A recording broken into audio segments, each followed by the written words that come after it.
Happy Holi to all. আজকে তোমাদের সাথে শেয়ার করব হোলির ব্লগ। সকালবেলা ঘুম থেকে উঠে আমি আগে চিকেনটা রান্না করে নিয়েছিলাম, আর রান্না করতে করতে অভিও চলে এসছে। ও 11টার মধ্যে ঢুকে গেছিলো, তবে ওর কিছু কাজ আনকমপ্লিট হয়েছিল, সেগুলো কমপ্লিট করলো। তারপরে আমরা শুরু করলাম হোলি খেলা। এখানে আমরা সবাই অলরেডি ভূত হয়ে গেছি। আমাদের সবাইকে কেমন লাগছে অবশ্যই জানো। আর এদিকে অভিকে দেখো, মানে মুখের একদম পুরো বদনটাই চেঞ্জ হয়ে গেছে।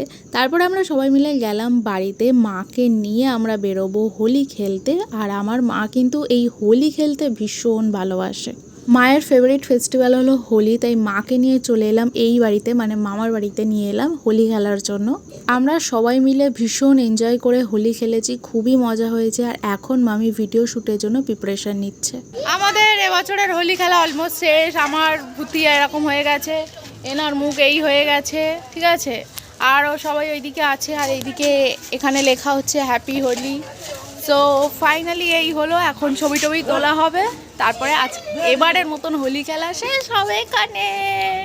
দুপুরবেলা ফ্রেশ হয়ে লাঞ্চ কমপ্লিট করে ঘুমিয়ে পড়েছিলাম, তখন আর ভিডিও করা হয়নি। সন্ধ্যেবেলার দিকে মায়ের কাছে গেছিলাম। অভি এই বাড়িতে এসেও কাজ করতে বসে গেছে, আর আমরা সবাই বসে বসে গল্প করছিলাম। তারপর আমরা চা খেলাম, চিকেন পকোড়া খেলাম, অনেক গল্প টল্প করলাম। তারপরে অভি রওনা দিল তার বাড়ির দিকে, আর সে যাওয়ার আগে আমাকে দিয়ে গেল চকলেট। তো আজকের দিনটা তো আমার এইভাবেই কাটলো। তোমাদের কেমন কাটলো অবশ্যই জানিও। তোমাদের সাথে দেখা হচ্ছে আবার অন্য কোনো একটা মিনি ব্লগে। বাই।